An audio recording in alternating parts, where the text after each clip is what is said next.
স্বাগত। এখন সকালে সঙ্গে আছি আমি জেনিসিয়া বর্ণা।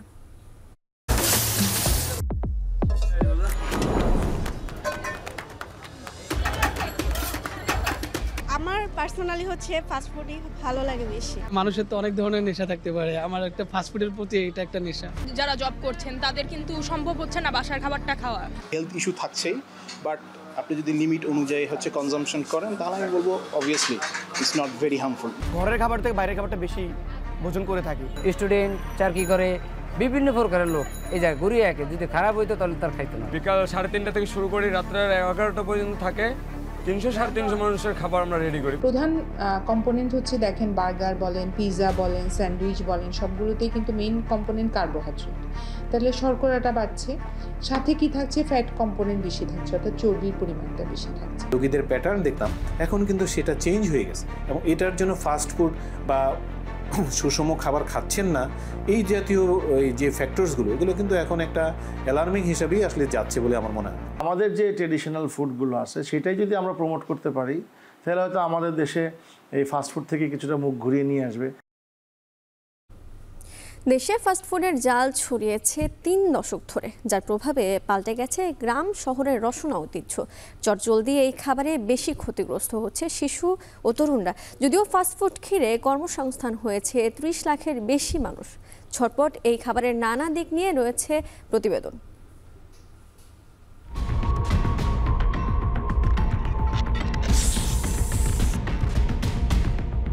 আমরা যদি রাসেলস পেপারের ইংরেজি নামটা না বলে বাংলা নামে পরিচিত হতাম তাহলে এই ভয় ভীতিটা ছড়াতো না।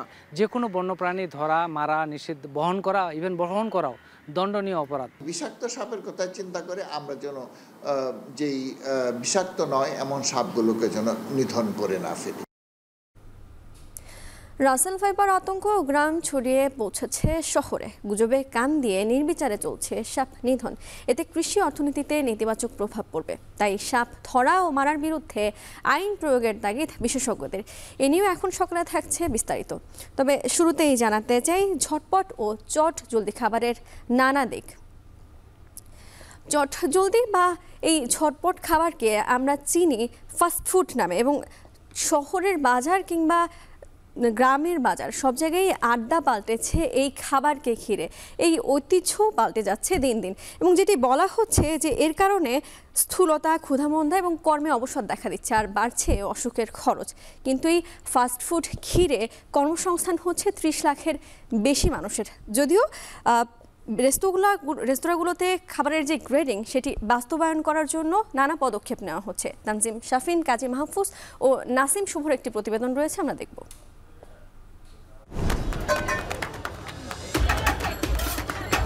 পুরো একটা শহরে রেস্টুরেন্ট বাদে কোথাও ঘোরার জায়গা নেই। সেই রেস্টুরেন্টে গেলে তো আমাদের ফাস্টফুড খাওয়াই লাগছে। ভাত মাছের থেকে ফাস্টফুডটাই হচ্ছে খাওয়া হয় বেশি। খেলেও প্রতিনিয়তই খাইতে মনে চায়। বাচ্চাদেরকে কিভাবে কনভিন্স করবে কি, বড়রাও নিজেরা আসক্ত হয়ে যাচ্ছে আস্তে আস্তে এই দিকটা।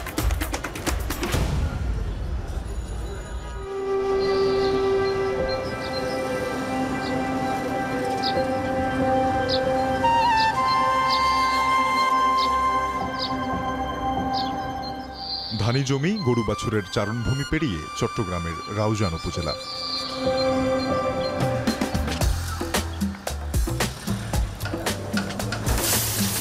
লোকালয়ে ঢুকতেই যে দৃশ্য মিলে যায় শহরের সাথে।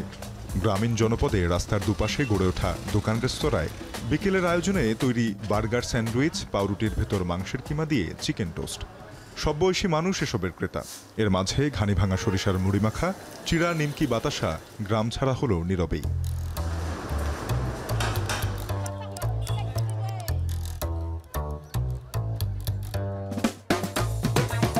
এই গ্রাম থেকে 16 কিলো কেন্দ্রে চট্টগ্রাম মূল নগরীতে ফাস্টফুডের জাল বিস্তৃত হয়েছে 3 দশক ধরে। তা এখন পরিণত হয়েছে অভ্যাসে। একসময় নগরের অভিজাত 2-1টি রেস্টুরেন্টে মিলত এই খাবার। এখন সড়কের পাশ, বিনোদন স্পট, গলির মুখ কিংবা বাসার নিচেও আছে ফাস্টফুডের দোকান। কাজী মাহফুজ ঘুরে দেখেন 16 শহরের বিপ্লব উদ্যানের মতো নগরীর বিভিন্ন পয়েন্ট এখন শুধুই ফাস্টফুডের দখলে। চট্টগ্রাম শহরে অভিজাত ফাস্টফুড রেস্টুরেন্টের সংখ্যা 150টির কাছাকাছি। এর বাইরে মার্কেট কেন্দ্রিক ফুডকোর্ট আর স্ট্রিট ফুড মিলে আরও 500র মতো দোকান রয়েছে। প্রতিটি দোকানে দৈনিক গড়ে 20,000 টাকা বেচাকেনা হয়। সব মিলিয়ে মাস শেষে চট্টগ্রামে প্রায় 40 কোটি টাকার ফাস্টফুডের বাজার রয়েছে। স্ট্রিট ফুড আছে, থাই ফুড আছে, অ্যারাবিয়ান আছে, মানে এখানে সব রকম ফুড পাওয়া যায়। স্ট্রিট ফুডগুলো এই হেলদির ব্যাপারে, হাইজিনিকের ব্যাপারে কিছু কোয়েশ্চেন থাকে। হেলথ ইস্যু থাকছেই, বাট আপনি যদি লিমিট অনুযায়ী কনজাম্পশন করেন তাহলে আমি বলবো obviously it's not very harmful. বাসায় বসেই ফুড চাই, আমি ফুড পান্ডে অর্ডার করে দিলাম, বা আমি বাজার চাচ্ছি, বাজারও এখন অর্ডার করা যায় অনলাইনে। সো ফুডের ব্যাপারটা অনেকটা এরকম হয়ে গেছে, শর্টকাট কি চাচ্ছি আমি এই মুহূর্তে। একসময় বাংলাদেশে বেকারি পণ্যের জয়কার ওঠে নোয়াখালীর মাইজদি থেকে। জেলার এই ঐতিহ্য এখনও কিছুটা টিকে থাকলেও তার চোখে চোখ রেখে জিতে যাচ্ছে ফাস্টফুড। জেলার 9 উপজেলায় ছোট বড় মিলিয়ে আছে 200-র বেশি ফাস্টফুডের দোকান, যেখানে সকাল থেকে মধ্যরাত অবধি প্রতিদিন বিক্রি 50 থেকে 60 লাখ টাকা। এক দশক আগেও এখানে 15 থেকে 20টি দোকান ছিল বলে নাসিম শুভকে জানান স্থানীয়রা। দোকানের প্রক্রিয়াজাত খাবার বা ফাস্টফুড স্বাস্থ্য ঝুঁকির কথা জেনেও এসবেই বুধ হয়ে গেছে স্কুল কলেজের শিক্ষার্থীরা। মা চাচির হাতের তৈরি পিঠার স্বাদ ভুলে দিন দিন ফাস্টফুডে আসক্ত হচ্ছে নতুন এই প্রজন্ম। কিছু আইটেম আছে যেগুলা খেলেও প্রতিনিয়তই খাইতে মনে চায়, তাই এগুলা খাওয়ার। তো বন্ধের দিনটা স্বামী সন্তানদেরকে নিয়ে একটু আনন্দ, একটু ঘুরে ফেরার জন্য আর কি আমরা আসলে ফাস্টফুডে আসি। ইয়াং জেনারেশন সবাই ফাস্টফুড চায়, বেকারি শুধু বেকারি আইটেম রাখলে আমাদের ব্যবসা বাণিজ্য এটা চলবে না। পিঠা, পায়েস, পিন্নি এই জাতীয় খাবারগুলো কিন্তু এখন গ্যাপ হয়ে গেছে। এটা মা বোনেদের বর্তমান ব্যস্ততার কারণে হোক বা যোগের চাহিদার কারণে ওনারা আগের মতো তৈরি করতে পারতেছে না। এর বিকল্প তো একটা ফুড দরকার, এই ফুডটা কি নিবে? যার জন্য বর্তমান প্রজন্ম যারা বেড়ে উঠতেছে তাদের প্রতিদিনের চাহিদায় ফাস্টফুডটা স্থান পাচ্ছে।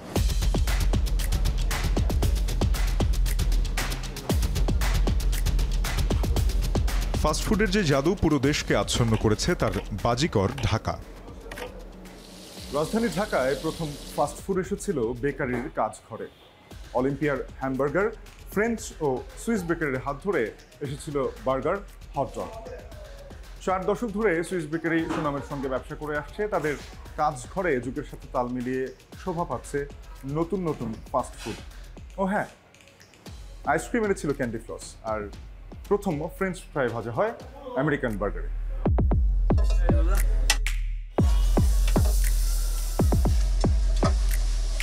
ফাস্টফুডের তালিকা কেবলই লম্বা হয়েছে এরপর থেকে। 4 দশকে রেস্তোরাঁর বাইরে ফাস্টফুড ডালপালা মেলেছে ফুটপাত, পার্ক, বিনোদন কেন্দ্রে, যাতে প্রলুব্ধ হয়ে ভোজন রসিক ডুবেছে মোহে। নিয়মিত অভ্যাসে আপন করে নিয়েছে অসংক্রামক ব্যাধি। বঙ্গবন্ধু শেখ মুজিব মেডিকেলের এক গবেষণা বলছে, gastric, fatty liver, colon cancer, ডায়াবেটিসের মতো ব্যাধি লাফিয়ে বাড়ছে। দেশে মোট মৃত্যুর 67% অসংক্রামক রোগে। বিএসএমএমইউ-এর পৃথক এক গবেষণায় পাওয়া যায় ফাস্টফুডে ক্ষতিকর উপাদানের উচ্চ মাত্রা। পাশাপাশি অগ্নাশয়, পেটের জ্বালায় ঘি ঢালা ফাস্টফুডের সমান্তরালে বেড়েছে গ্যাস্ট্রিকের ওষুধের বাজার। 2021 সাল পর্যন্ত 5 বছরে গ্যাস্ট্রিকের ওষুধ বিক্রি বেড়েছে 12% হারে। একই প্রবৃদ্ধি থাকলে বর্তমানে দেশে গ্যাস্ট্রিকের ওষুধের বাজার দাঁড়িয়েছে প্রায় 5,000 কোটি টাকায়।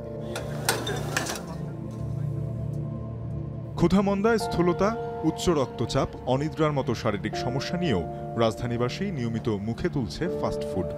সময় স্বল্পতা, সহজলভ্যতার অজুহাতে ভুলতে বসেছে দেশি ও সুষম খাবার।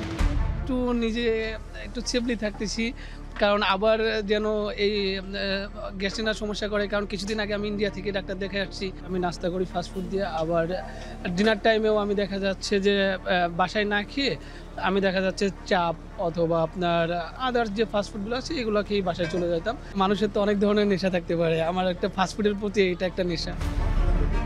আমার পার্সোনালি হচ্ছে ফাস্টফুডই ভালো লাগে বেশি। আমরা যারা অফিসে বা যারা জব করছেন তাদের কিন্তু সম্ভব হচ্ছে না বাসার খাবারটা খাওয়া। একটা বেলা হইলেও আমাদের বাইরে খাওয়া লাগছে। স্বাস্থ্যগত দিক দিয়ে কতটুকু উপকারী এইটার চেয়ে মানে বেশি প্রায়োরিটি পাচ্ছে আসলে সময় কাটাতে গিয়ে এটা একটা উপসঙ্গ হয়ে গেছে। আমাদের দৈনন্দিন জীবনে বলা যায় যে আমরা ঘরের খাবার থেকে বাইরের খাবারটা বেশি ভোজন করে থাকি। স্টুডেন্ট, চাকরি করে, বিভিন্ন প্রকারের লোক এই জায়গায় ঘুরিয়ে একে যদি খারাপ হইতো তাহলে তার খাইতো না তারা। বিকাল 3:30 থেকে শুরু করি, রাত্রের 11টা পর্যন্ত থাকে। 300-350 মানুষের খাবার আমরা রেডি করি প্রতিদিন। আমার টোটাল 3টা ব্রাঞ্চ, আর ঢাকার বাইরে একটা কাজ চলতেছে ভৈরব বাস স্ট্যান্ড। গড়ে ওঠা বিরূপ খাদ্যাভ্যাসের কারণে বছর বছর চিকিৎসা ব্যয় বাড়ছে। গত 2 দশকে মাথাপিছু স্বাস্থ্য ব্যয় বেড়েছে 7 গুণ। যার 64% ব্যয় হচ্ছে শুধু ঔষধে। সরকার এ খাতে বরাদ্দ বাড়ালেও দেশের মোট স্বাস্থ্য ব্যয়ের 2/3 ব্যক্তির নিজ খরচে। চিকিৎসকরা বলছেন, ব্যক্তি পর্যায়ে চিকিৎসা ও ওষুধ খরচ বৃদ্ধির কারণ খাদ্যাভ্যাসের পরিবর্তন। ফাস্টফুডে আসক্ত হয়ে সবচেয়ে বেশি ক্ষতিগ্রস্ত হচ্ছে শিশু ও তরুণরা। প্রচুর বাচ্চা আমরা পাই যে ঘন ঘন বমি, ঘন ঘন ডায়রিয়া এবং হচ্ছে যে ওয়েট, মানে দেখা যায় যে এই বমি ডায়রিয়ার জন্য ওয়েটটা বাড়ছে না সঠিকভাবে, এটা একটা। তারপর হচ্ছে আর এর সাথে সাথে কি হচ্ছে, এটা স্থূলতাও বাড়ে, ওবেসিটিটা খুব বাড়ায়। কারণ হচ্ছে এই ফাস্টফুডে কি থাকে, প্রধান কম্পোনেন্ট হচ্ছে দেখেন বার্গার বলেন, পিৎজা বলেন, স্যান্ডউইচ বলেন, সবগুলোতেই কিন্তু মেইন কম্পোনেন্ট কার্বোহাইড্রেট। তাহলে শর্করাটা বাড়ছে, সাথে কি থাকছে, ফ্যাট কম্পোনেন্ট বেশি থাকছে, অর্থাৎ চর্বির পরিমাণটা বেশি থাকছে। এই চর্বি এবং কার্বোহাইড্রেট এটা একটা নির্দিষ্ট মাত্রার উপরে যখনই যাবে এটা আমার বডিতে অ্যাবজর্ব হতে থাকবে, অর্থাৎ জমা হতে থাকবে। অতিরিক্ত ওজন তো অবশ্যই স্বাস্থ্যের ক্ষতিকর, যেটার জন্য এর কনসিকোয়েন্স হিসাবে অনেকগুলো ডিজিজ আসতে পারে। যেমন হচ্ছে যে আপনার ফ্যাটি লিভার ডিজিজ, এটাও একটা কনসার্ন অনেক দিন ধরেই, যে লিভারে চর্বি জমা, liver cirrhosis, liver cancer, Nash বলে একটা জিনিস আছে যে লিভারের প্রদাহ, এই জাতীয় জিনিস কিন্তু লিভার ক্যান্সার পর্যন্ত হয়ে যেতে পারে। স্ট্যাটিস্টিক্স না থাকলে আমরা স্পষ্টতই বুঝতে পারি যে ডেফিনেটলি 2 দশক আগে যে রোগীদের প্যাটার্ন দেখতাম এখন কিন্তু সেটা চেঞ্জ হয়ে গেছে। এবং এটার জন্য ফাস্টফুড বা সুষম খাবার খাচ্ছেন না, এই জাতীয় এই যে ফ্যাক্টরসগুলো, এগুলো কিন্তু এখন একটা অ্যালার্মিং হিসাবেই আসলে যাচ্ছে বলে আমার মনে হয়।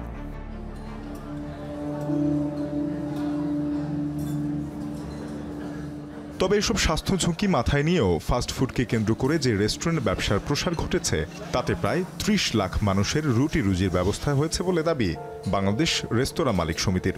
2010-এর পর এই সেবা খাতে 12 লাখ নতুন কর্মসংস্থান হয়েছে। বিবিএসের সবশেষ হালনাগাদ বলছে 11 বছরের ব্যবধানে দেশের রেস্টুরেন্টের সংখ্যা 2,75,000 থেকে 4,36,000-এ পৌঁছেছে। এ খাতে বছরে বিক্রি 38,000 কোটি টাকা, যা জিডিপির 1% কিছু বেশি।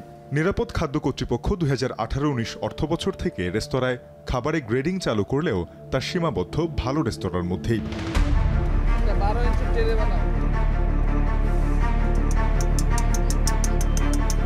বাজার ভিত্তিক অর্থনীতিতে চাহিদা অনুযায়ী যোগান বাড়িয়ে মুনাফা করার প্রবণতা রয়েছে, যার ফলে শুধু ভোক্তা নয়, উদ্যোক্তার কাছেও ফাস্টফুড গত 10 বছরে বিনিয়োগের শীর্ষ পছন্দে উঠে এসেছে।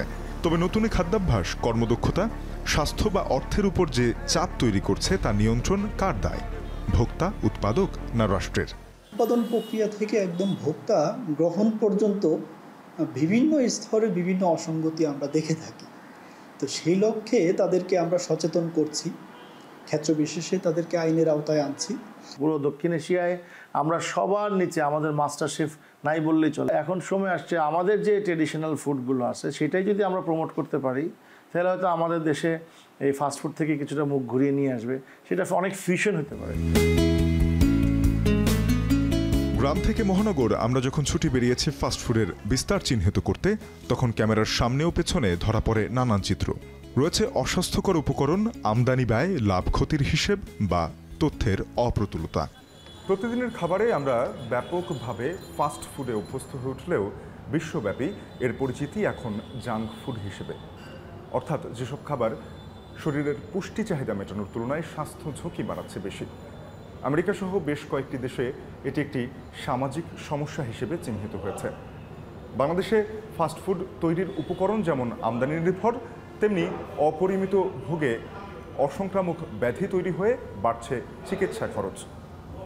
দেশেই ফাস্টফুড তৈরির উপকরণের একটি নিরাপদ বাজার তৈরি করা গেলে যেমন একদিকে একটি বিকল্প পণ্য বাজার তৈরি হবে, অন্যদিকে স্বাস্থ্য ঝুঁকি কমে সাশ্রয় হবে অর্থ। মায়ের হাতের ছোঁয়ায় তৈরি ঘরের খাবার রয়ে যাচ্ছে টিফিন বক্সের কোণে। স্কুল কলেজের শিক্ষার্থীদের মুখে উঠছে নানা ধরনের অপুষ্টিকর খাবার, আর এই সকল খাবারের তৈরিতে বিশেষ কোনো নজরদারি না থাকায় এগুলোর হাইজিন নিয়েও বিতর্ক রয়েছে নানা মহলে।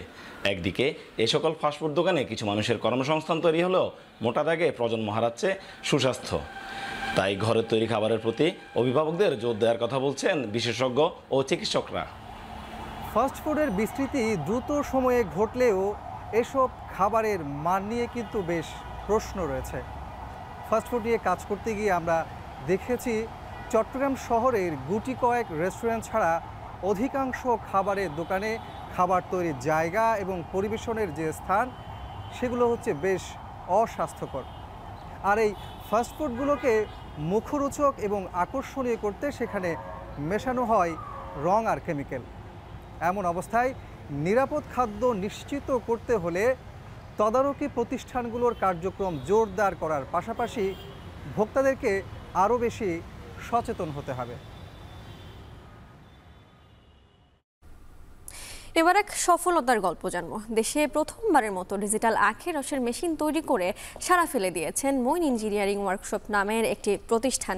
এর অন্যতম স্বত্বাধিকারী রুবাব আনসারি এই মেশিনের উদ্ভাবক। ৭৫,০০০ টাকার এই মেশিন উদ্ভাবনে খরচ হয়েছে প্রায় ৩ লাখ টাকা। যথাযথ পৃষ্ঠপোষকতা পেলে আরও অনেক মেশিন আধুনিকায়নের প্রতিশ্রুতি তাদের। মহসিন আলীর ক্যামেরায় আমিরুল বাপির প্রতিবেদনে বিস্তারিত জানব।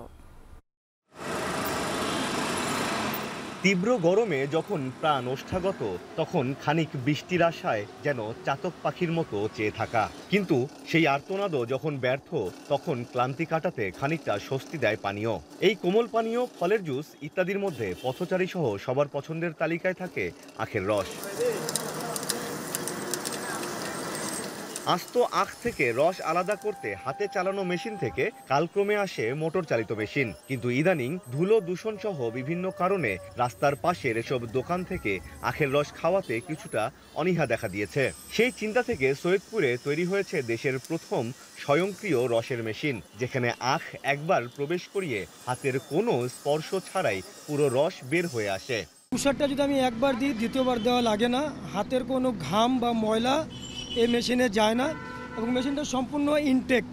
যেটা রাস্তার যে ধুলাবালি, এই ধুলাবালি ওই মেশিনে যায় না। সৈয়দপুরের মইন ইঞ্জিনিয়ারিং ওয়ার্কশপের অন্যতম স্বত্বাধিকারী রুবাব আনসারি তার নিজের চিন্তা ও প্রচেষ্টায় তৈরি করেছেন এই মেশিন। ১১০ কেজির এই মেশিন প্রথমবার তৈরিতে সময় লেগেছে প্রায় ৬ মাস। ৩-৪ লাখ টাকা আমার এই মেশিনে শুধুমাত্র ইনভেস্ট করতে হয়েছে। কারণ একটা মাল আমরা বানাই, নষ্ট হয় না, আবার নষ্ট হচ্ছে, সেটা আবার হচ্ছে না। আমরা কিন্তু ট্রাই করতেইছি যে কেমনভাবে এই মেশিনটাকে আমরা সাকসেস করতে পারি। মেশিনে ব্যবহৃত ৬টি রোলার তৈরি করতে হয়েছে বারবার। পিনিয়ামগুলো বানাতে হয়েছে নিখুঁতভাবে। এর সাথে ডিজিটাল মিটার যোগ করা হয়েছে রোলারের ঘূর্ণন নিয়ন্ত্রণ করার জন্য। সঠিক লোড নিরূপণের জন্য মোটরের অ্যাম্পিয়ার পরিবর্তন করতে হয়েছে বারবার। তবে শেষ পর্যন্ত নতুন কিছু উদ্ভাবনের আনন্দ ভুলিয়ে দিয়েছে সব কষ্ট। প্রথম মেশিনে ৬ মাসের পরিশ্রম থাকলেও এখন একটা মেশিন বানাতে ৩ থেকে ৪ দিন লাগে।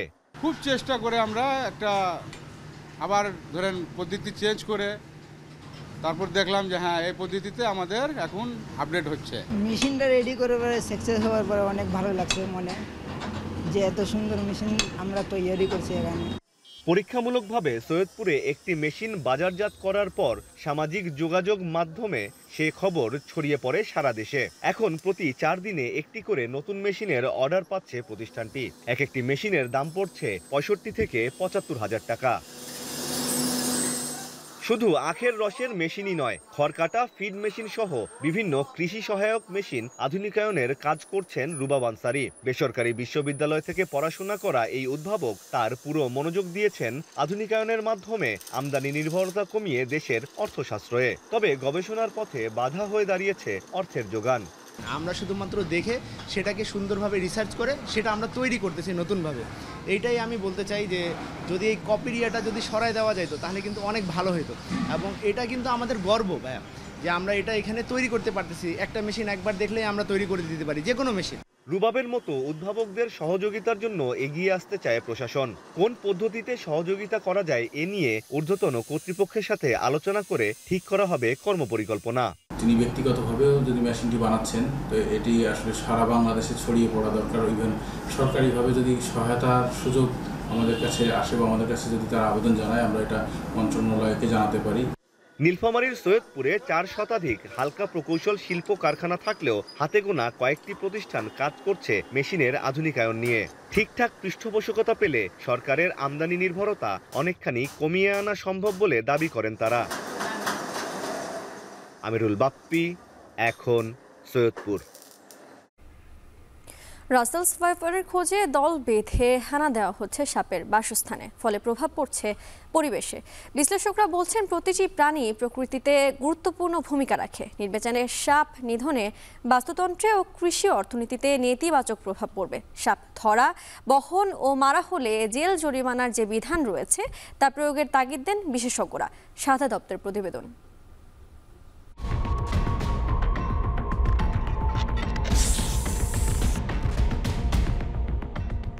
রাসেলস ভাইপারের আতঙ্ক গ্রাম ছাড়িয়ে পৌঁছে গেছে শহরে। যে সাপ দেয়ালে উঠতে পারে না, সে সাপের আতঙ্ক উঁচু ভবনের অনেক বাসিন্দাদের মনে।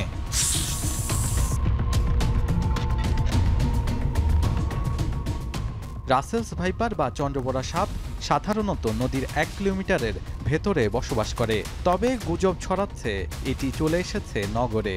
গুজবের প্রভাবে রাসেলস ভাইপার মারছেন অনেকেই, আবার অনেকেই ঘটা করে ঘোষণা দিচ্ছেন পুরস্কারের। আমরা যদি রাসেলস ভাইপারের ইংরেজি নামটা না বলে বাংলা নামে পরিচিত হতাম, তাহলে এই ভয় ভীতিটা ছড়াতো না। এই বছর রাসেলস ভাইপারে যা বাইট হয়েছে তার থেকে আমাদের 15-16 দিকে অনেক বেশি বাইট হয়েছে। বুঝতেই পারতেছেন তাহলে যে রাসেলস ভাইপার অনেক বেশি বেড়ে গেছে, এরকম কথাটা সম্পূর্ণ মিথ্যা এবং ভুল। এ প্রাণী পরিবেশের খাদ্য শৃঙ্খলের জন্য অত্যন্ত জরুরি। বন্যপ্রাণী ধরা, বহন ও মারা দণ্ডনীয় অপরাধ, এ যেন ভুলতে বসেছে সবাই। আইনে স্পষ্ট বলা আছে যে যে কোনো বন্যপ্রাণী ধরা, মারা নিষিদ্ধ, বহন করা, ইভেন বহন করাও দণ্ডনীয় অপরাধ। 6 মাস থেকে 1 বছর জেল হতে পারে, 50,000 টাকা থেকে 1 লাখ টাকা জরিমানা হতে পারে। রাসেলস ভাইপার নিয়ে 10টিরও বেশি গুজব প্রচলিত আছে। এর সবগুলোই ভয়ের জন্ম দেয়, অথচ এর কোনোটির ভিত্তি নেই। সোশ্যাল মিডিয়ায় ছড়িয়ে পড়া গুঞ্জনে ভীত অনেকেই। অনেকেই বলছে যে সাপ মেরে নিয়ে যেতে হবে, এটা কিন্তু কথাটা ঠিক নয়। এটা কেন ঠিক নয়? যে ভেনোমাস সাপ যখন কামড় দেবে তখন কিন্তু 2টো দাগ থাকবে, 2টো দাগ, ফ্যাঙের 2টো দাগ থাকবে। ওই দাগ দেখেই কিন্তু যে এক্সপার্ট, যে ভেনম দেয়, সে কিন্তু বুঝবে। 2013 সাল থেকে 2024 সালের জুন পর্যন্ত 235 জনকে রাসেলস ভাইপার দংশনের রোগী রাজশাহী মেডিকেলে চিকিৎসা নেয়। তাদের মধ্যে মারা গেছে 69 জন। 2023 সালের সরকারি তথ্য মতে বাংলাদেশে বছরে 7,500 মানুষ সাপের দংশনে মারা যায়। এখন পর্যন্ত আনুমানিক 100 জন রাসেলস ভাইপারের দংশনে মারা গেছেন। তাহলে 7,500-এর মধ্যে মাত্র 100 জন। শতাংশের হিসেবে দাঁড়ায় মাত্র 1.33%। তবে কেন এত আতঙ্ক? বাংলাদেশে 28 ধরনের বিষধর সাপ আছে এবং রাসেল ভাইপার নিয়ে লেখালেখি হচ্ছে বিধায় মানুষের মনে এটা আতঙ্ক ছড়িয়েছে। দেখবেন বেশিরভাগই কৃষককে কামড় দিয়েছে, অন্য মানুষকে কিন্তু দেয়নি। কৃষককে কেন কামড় দিয়েছে? কারণ কৃষকরা হলো ওই যে ধান খেতে কাজ করে, যে ওই যে বাদাম খেতে কাজ করে, এবং ওরা খড়কুটো নাড়াচাড়া করে, এবং হাত লেগেছে অথবা পা লেগেছে ওর গায়ের সাথে, তারপরেই কিন্তু সে কামড় দেয়। নানা জায়গায় রাসেলস ভাইপার সন্দেহে মারা হচ্ছে সাপ, যার বেশিরভাগই বিষহীন ও কৃষির জন্য উপকারী। আবার কেউ কেউ ফেসবুক পেজ ও গ্রুপে আগের ছবি এবং ভারতের ছবি দিয়ে পোস্ট করে আতঙ্ক ছড়াচ্ছেন। এই ভাইরাল হওয়া ভিডিওতে নেই রাসেলস ভাইপার, এটি একটি অজগর সাপ। এমন নানা ছবি ও ভিডিওর মাধ্যমে সাধারণ মানুষের মধ্যে ছড়ানো হচ্ছে ভয়। বাংলাদেশে রাসেলস ভাইপার অ্যান্টিভেনম নাই, কিন্তু সত্য কথা হচ্ছে রাসেলস ভাইপার সহ যত বিষধর সাপ বাংলাদেশে পাওয়া যায় সবার অ্যান্টিভেনম বাংলাদেশের প্রায় সব হাসপাতালে মজুদ আছে। অন্য 8-10টা সাপের মতোই এই সাপ, তাই সোশ্যাল মিডিয়ায় গুজবে কান না দিয়ে সচেতন হওয়ার পরামর্শ বিশেষজ্ঞদের। কি এমন হয়ে গেল যে পপুলেশন এত বাড়ে গেল, ঢাকাও রাসেল ভাইপার চলে আসলো? এটা প্রোপাগান্ডা ছাড়া আর কিছু না। দিন দিন প্রাণীহীন হয়ে পড়ছে আমাদের দেশ, আর হুমকির মুখে পড়ছে পরিবেশ। ঠিক এই সময়ে এসে গুজবের মুখে নানা ধরনের সাপ নিধনের প্রতিযোগিতায় নেমেছে আমাদের সাধারণ মানুষ, যার ফলে পরবর্তীতে পরিবেশের উপর উপড়ে আসবে নানা ধরনের বিরূপ প্রভাব, এমনটাই শঙ্কা করছেন বিশ্লেষকরা। বর্তমানে ইঁদুর নষ্ট করে 30% ফসল। কৃষি বিশেষজ্ঞরা বলছেন অতিরিক্ত সাপ নিধন বাড়লে ইঁদুরের উৎপাতও বাড়বে, ক্ষতির মুখে পড়বে কৃষক ও কৃষি অর্থনীতি। ইঁদুর তাড়ানোর জন্য অনেক সময় ইঁদুর নাশক আমরা ব্যবহার করি, কিন্তু সাপ কিন্তু ইঁদুরকে বিনাশ করে। সেই দিক থেকে সাপ উপকারী। তো অনেকগুলো সাপ আছে বিষাক্ত, অনেকগুলো সাপ আছে বিষাক্ত নয়। কাজে বিষাক্ত সাপের কথা চিন্তা করে আমরা যেন যেই বিষাক্ত নয় এমন সাপগুলোকে যেন নিধন করে না ফেলি। 11,000 কোটি টাকার ক্ষতি হয় প্রতি বছর আমাদের দেশের শুধুমাত্র ইঁদুরের জন্য। এখন আমরা যদি সব সাপ নিধন করে ফেলি তাহলে ইঁদুর যারা কন্ট্রোল করতো তারা আর নাই, তাহলে ইঁদুরের সংখ্যাটা প্রচুর ভালো। বাংলাদেশে রাসেলস ভাইপারের চেয়েও বিষধর সাপ রয়েছে আরও 5 থেকে 6টি। এছাড়াও বিশ্বের সেরা 30টি বিষধর সাপের তালিকায়ও নেই এই সাপটি। তাই আতঙ্কিত না হয়ে সচেতন হওয়ার পরামর্শ দিচ্ছেন বিশেষজ্ঞরা। শাহাদাত অপ্র, এখন, ঢাকা। এই মুহূর্তে এখন সকালে নিচ্ছি বিরতি, ফিরছি কিছুক্ষণের মধ্যেই।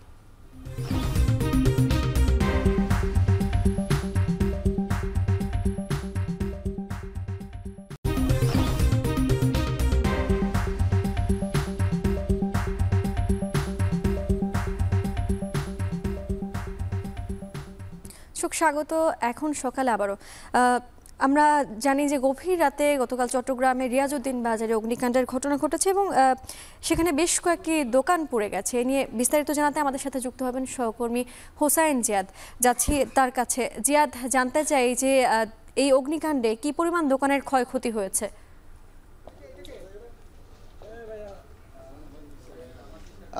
বর্ণা একটু বলে রাখি, এটি চট্টগ্রামে এই যে রিয়াজউদ্দিন বাজার সেটি কিন্তু প্রায় 2 বর্গ কিলোমিটার এলাকা জুড়ে। এখানে 110টির মতো মার্কেট রয়েছে ছোট বড় মিলিয়ে, এবং সে মার্কেটে অন্তত 10 থেকে 12 হাজারের প্রায় 1200-র মতো দোকান রয়েছে।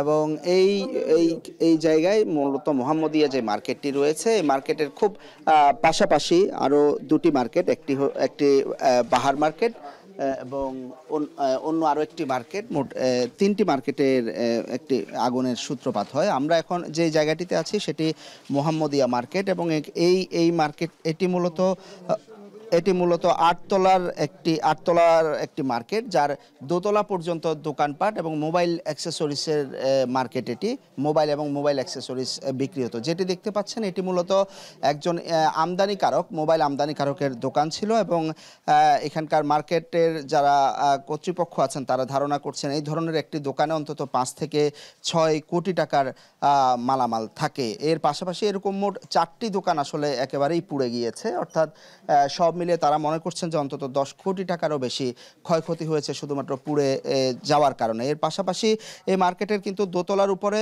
এই মার্কেটগুলোর ধরন এমন যে এখানে 3 থেকে 4 তলা পর্যন্ত গুদাম থাকে এসব মার্কেটের, এবং তার উপরে মূলত এই সব দোকানে যারা কর্মচারী যারা থাকেন বা ব্যবসায়ীরা যারা আছেন দূর দূরান্ত বা দেশের নানা প্রান্ত থেকে এসে থাকেন, তারা এই মার্কেটের উপরেই মূলত থাকেন। তবে গতকাল বৃহস্পতিবার থাকায় মূলত অনেকেই বাড়ি চলে গিয়েছেন, সে কারণেই বলা হচ্ছে যে বড় ধরনের যে প্রাণহানির একটি আশঙ্কা থাকে সেটি হয়নি। কারণ এই উপরের যেই ভবনগুলো, বিশেষ করে 5 তলা 6 তলা এই জায়গাগুলো পুরোটাই আসলে কর্মচারীরা থাকেন। প্রায় 10,000 বা 8 থেকে 10,000-এর মতো কর্মচারী রয়েছে এসব মার্কেটে।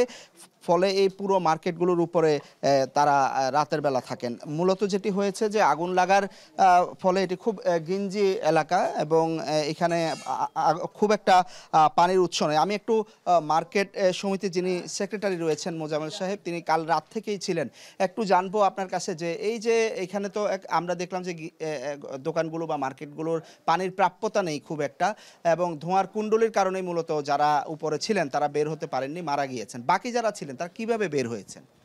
ধন্যবাদ। আমাদের থামা আউটলেন আওতাধীন 110টা মার্কেটের মধ্যে এটা হচ্ছে মোহাম্মদিয়া প্লাজা একটা মার্কেট, পাশাপাশি রিজওয়ান কমপ্লেক্স। যে দোকানটাতে অগ্নিকাণ্ডের সূত্রপাত সেটা 2 মার্কেটের দিকে মুখ রয়েছে। এটা একটু মোবাইল অ্যাক্সেসরিজের ইম্পোর্টারের দোকান ছিল।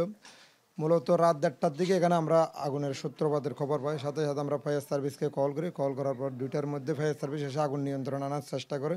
যেহেতু এখানে মার্কেটগুলো খুব ছোটো ছোটো সরু গলি রয়েছে, ফায়ার সার্ভিস আগুন নিয়ন্ত্রণ আনতে খুবই ব্যাগ পেতে হয়েছে। যারা নিহত হয়েছেন আজকে 3 জন মূলত হচ্ছে আগুন লাগার পর যে ধোঁয়াগুলো বের হতে না পেরে উপরে যারা ব্যাচেলার বাসা ছিল কয়েকটা, মূলত তারা ছাদে গিয়েছেন, বিভিন্ন মার্কেটের এই যে বের হয়ে গেছেন, মূলত সিঁড়ি দিয়ে বের হয়ে গেছেন। যারা মূলত মারা গেছেন ওনারা রাতের মধ্যে ওনারা ঘুমিয়েছিলেন, হয়তো ওনারা বলতে পারেন না, ধোঁয়ার কারণে ওনারা পরবর্তী হয়তো অন্ধকারের মধ্যে ওনারা শ্বাসকষ্টের মধ্যে মৃত্যুবরণ করেছেন আর কি। যে শুনলেন যে ধোঁয়ার কুণ্ডলীর মধ্যে রাতে যেহেতু ঘুমিয়েছিলেন সেখানে মারা গেছেন। যারা মারা গেছেন তাদের একজন হচ্ছেন রিদওয়ান, অন্যজনের নাম শাহেদ, এবং আরেকজন আর দুজন কিন্তু চট্টগ্রাম মেডিকেলে এখনো চিকিৎসাধীন আছেন। বর্ণা। ধন্যবাদ জিয়াদ। সহকর্মী হোসেন জিয়াদের মাধ্যমে জানছিলাম চট্টগ্রামের রিয়াজউদ্দিন বাজারে অগ্নিকাণ্ডের ঘটনা নিয়ে। এদিকে সিলেটে কয়েকদিনের বৃষ্টি আর বন্যায় নিম্নাঞ্চল প্লাবিত হয়েছে এবং নষ্ট হয়েছে সবজির ক্ষেত, যার কারণে সরবরাহ কমে প্রতি কেজি সবজিতে 30 থেকে 50 টাকা পর্যন্ত বেড়েছে। এবং অন্যদিকে 1 মাস যাবৎ নোয়াখালীতে ডিমের বাজারে কিন্তু অস্থিরতা চলছে।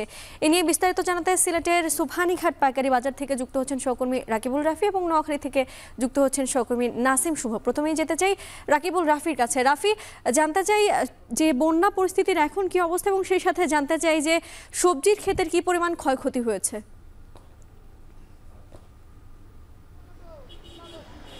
বন্যা আপনি নিশ্চয়ই অবগত আছেন যে সম্প্রতি যে দ্বিতীয় দফায় সিলেটের সৃষ্ট আকস্মিক বন্যা যেটি হয়েছে সেখানে কিন্তু ক্ষয়ক্ষতির পরিমাণে ব্যাপক দেখা গিয়েছে। এবং এই মুহূর্তে আমি যদি জানাই যে বন্যা পরিস্থিতির অবস্থাটা অনেকটাই উন্নতি হয়ে গিয়েছে। দক্ষিণ সুরমা থেকে শুরু করে ফেঞ্চুগঞ্জ, বালাগঞ্জ কিছুটা পানি এবং জলাবদ্ধতা রয়েছে। তবে বলা যায় যে বন্যা পরিস্থিতির সাথে সাথে কিন্তু বাজার পরিস্থিতিরও একটা অবনতি ঘটে গিয়েছে। এবং একই সাথে সাথে আমরা যেরকম সকালে এসে বাজারের যে পরিস্থিতি আমরা দেখতে পাই, যেরকমটা জমজমাট থাকে, ঈদের আগে পর্যন্ত জমজমাট ছিল, ঠিক সেরকমটা আর নেই। আসলে বাজার পরিস্থিতি অনেকটাই অবনতির দিকে গিয়েছে এবং সকালে যে পরিমাণ যারা পাইকাররা থাকতো তারা সেই পরিমাণ পাইকাররা কিন্তু আমরা দেখতে পাইনি। এবং যেরকমটা বলছিলেন যে কী পরিমাণ ক্ষয়ক্ষতি হয়েছে, আসলে কৃষি সম্প্রসারণ অধিদপ্তরের সাথে আমরা কথা বলেছি যে প্রায় 20,440 হেক্টর উৎপাদিত কৃষি জমির মধ্যে তলিয়ে গেছে মোটামুটি বলা চলে 17,377 হেক্টর জমির ফসল। এবং যদি বলি যে অবকাঠামো সহ ফসলের দাম বর্তমান বাজার অনুযায়ী প্রায় 389 কোটি টাকার উপরে। এবং যদিও প্রথম বছরের বন্যায় মানে 22-এর বন্যায়, যেটা প্রথম বছরের বন্যা, সেখানে সিলেটের কৃষকদের ক্ষতি হয়েছিল প্রায় 143 কোটি টাকার ফসল। এবং এইবার যে দ্বিতীয় দফায় যে বন্যা, সেটা প্রায় 500 কোটি টাকার মতো ফসল তলিয়ে গেছে পানিতে। এবং অনেকের সবজি ক্ষেত খামার যারা আছেন তাদেরও মোটামুটি বলা চলে যে অনেকেই আছে যারা পাইকার থেকে শুরু করে স্থানীয়রা যারা ব্যবসায়ীরা আছেন তারা বলছেন যে একরকম তাদের ব্যবসা অনেক ক্ষতিগ্রস্ত হয়ে গেছেন। এবং যারা খুচরা বিক্রেতারা আছেন তারাও বলছেন যে কোনো রকম সরবরাহ পাচ্ছেন না বলেই তারা একরকম লোকসানের মুখে পড়েছেন। তো এই ছিল আমার কাছে সিলেটের বাজারের পরিস্থিতি সর্বশেষ খবরাখবর। বন্যা। রাফি, আপনাকে ধন্যবাদ। এবার নাসিম শুভর কাছে জানতে চাই, শুভ, ডিমের বাজারে অস্থিরতার কারণ আসলে কি? বন্যা সারা দেশে যে ডিম উৎপাদন হয় তার 80% কিন্তু হয় ক্ষুদ্র পর্যায়ের যে প্রান্তিক খামারি রয়েছেন তাদের খামার থেকে, আর বাকি 20% কিন্তু কোনো কর্পোরেট প্রতিষ্ঠানের কাছ থেকে তাদের খামার থেকে উৎপাদন হয়। কিন্তু বাস্তবের চিত্রটা তার ভিন্ন। ডিমের যে বাজার রয়েছে সেটি কিন্তু ওই 20% কর্পোরেট মাফিয়া যারা রয়েছে তাদের হাতে নিয়ন্ত্রিত, এবং বাকি 80% যে প্রান্তিক পর্যায়ের খামারি রয়েছেন তারা কিন্তু তাদের ন্যায্য দাম না পাচ্ছেন না। এবং ডিমের একটি চক্র রয়েছে সারা দেশে, সেই চক্রের কারণে কিন্তু অস্থিতিশীল যে বাজার সেটির প্রতিফলন কিন্তু বাজারে ঘটছে। নোয়াখালীতে গত 1 সপ্তাহ যাবৎ কিন্তু ডিমের বাজারে অস্থিতিশীলতা চলছে। নোয়াখালীর বাজারে আজকে খুচরা পর্যায়ে ডিমের হালি 53 থেকে 55 টাকায় বিক্রি হচ্ছে, যেটি গত এক সপ্তাহ থেকে কিন্তু একই দরে বিক্রি হচ্ছে। আমি কথা বলেছি নোয়াখালীর বেশ কয়েকজন প্রান্তিক পর্যায়ে যারা খামারে রয়েছেন তাদের সাথে, তারা জানিয়েছেন খামার থেকে কিন্তু এক শ্রেণীর যারা ডিলার রয়েছেন কিংবা যারা ফরিয়া রয়েছেন তারা খামার থেকে সেগুলো প্রতি পিস ডিম 11 টাকা 20 পয়সা করে কিন্তু খামারিদের কাছ থেকে তারা কিনে আনছেন। এবং সেটি কিন্তু 2 থেকে 3 হাত পরিবর্তন হয়ে বাজারে যখন আসে সেটি তার দাম বেড়ে যায় 2 থেকে 3 টাকা। তো ভোক্তা যারা রয়েছেন তারা বলছেন আসলে বাজারে সরকারের যে সংস্থাগুলো রয়েছে তাদের সঠিক মনিটরিং না থাকায় কিন্তু ডিমের বাজারে এই অস্থিতিশীল অবস্থা, এবং এর জন্য কিন্তু মনিটরিং এর জোর দাবি জানিয়েছেন তারা। বর্ণা, এই ছিল আসলে ডিমের বাজারের সবশেষ। নাসিম শুভ, আপনাকে ধন্যবাদ। সহকর্মী রাকিবুল রাফি এবং নাসিম শুভ যুক্ত ছিলেন আমাদের সাথে। এখন সকালে নিচ্ছে আরও একটি বিরতি, ফিরছি কিছুক্ষণের মধ্যে।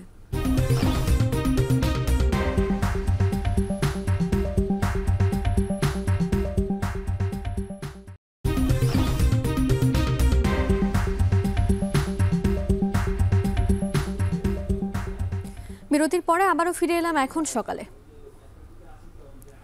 স্বাধীনতার ৫৪ বছর পর রেল সেবার আওতায় আসছে নড়াইল। পদ্মা সেতু রেল সংযোগ প্রকল্পে ভাঙা নড়াইল যশোর অংশের কাজ প্রায় ৯৫% শেষ হয়েছে।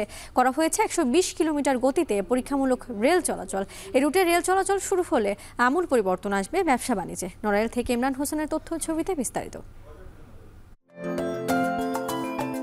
নড়াইলের মধুমতির জলে ২ কিলোমিটার দৈর্ঘ্যের কালনা রেলওয়ে সেতুর স্বচ্ছ প্রতিচ্ছবি জানান দিচ্ছে নিজের বিশাল অস্তিত্বের। পদ্মা সেতু রেল সংযোগ প্রকল্পের আওতায় দ্বিতীয় ধাপের নড়াইল যশোর অংশের রেলপথে সবচেয়ে বড় রেল সেতু এটি। রেল সেবার আওতায় আনতে ঢাকা থেকে যশোর নির্মাণ করা হচ্ছে ১৭২ কিলোমিটার রেলপথ।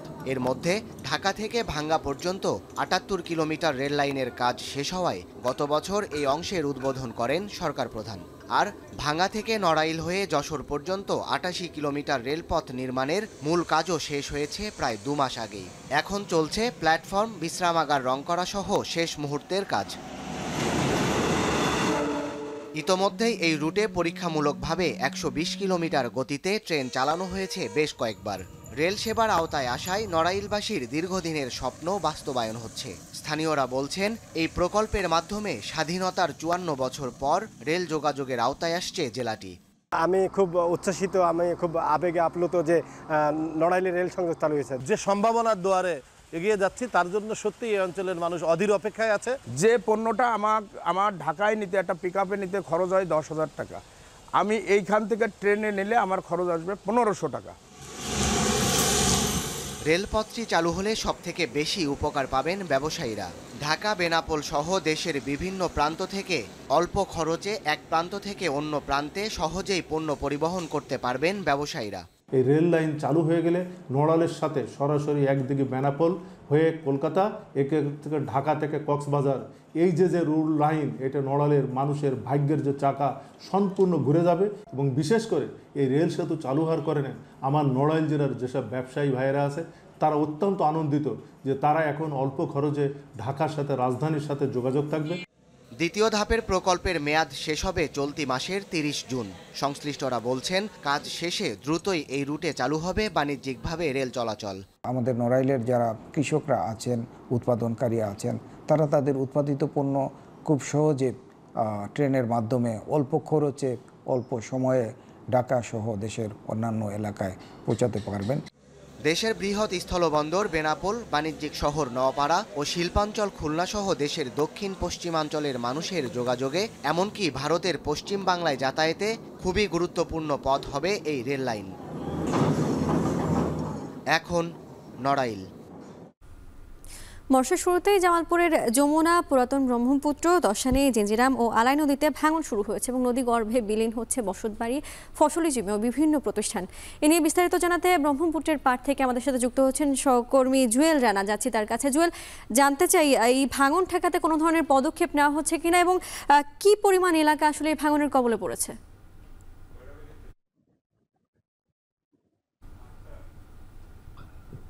বড়টা গত এক সপ্তাহ ধরেই কিন্তু জামালপুরের এই নদীগুলোর ভাঙন শুরু হয়েছে। ইতিমধ্যেই পানি উন্নয়ন বোর্ড থেকে ঘোষণা করা হয়েছে এই ৫টি উপজেলার প্রায় ১০ কিলোমিটার এলাকা জুড়ে এই ভাঙন শুরু হয়েছে। এই ভাঙন কবলিত এলাকায় ভাঙন রোধে তারা মানে অস্থায়ী হিসেবে জিওবাগ ড্রাম্পিং করা হচ্ছে। আর উপজেলা প্রশাসনের পক্ষ থেকে ভাঙন কবলিত এলাকা মানুষের জন্য ১০ কেজি করে চাল এবং ঢেউটিন দিয়ে তাদেরকে আবার অস্থায়ীভাবে একটি বসবাসের ব্যবস্থা করে দেওয়া হয়েছে।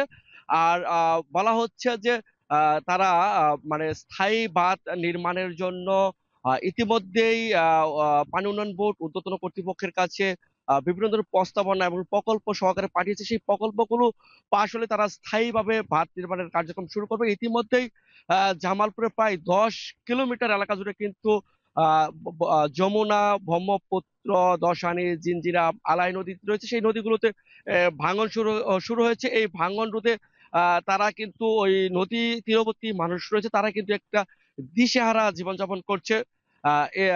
বন্যা এই ছিল জামালপুর থেকে আমার কাছে নদী ভাঙনের সর্বশেষ তথ্য। ধন্যবাদ জুয়েল রানা আপনাকে। জামালপুরের নদী ভাঙনের সবশেষ তথ্যগুলো আমাদেরকে জানাচ্ছিলেন সহকর্মী জুয়েল রানা। এই মুহূর্তে এখন সকালে নিচ্ছে আরও একটি বিরতি, ফিরব কিছুক্ষণের মধ্যে।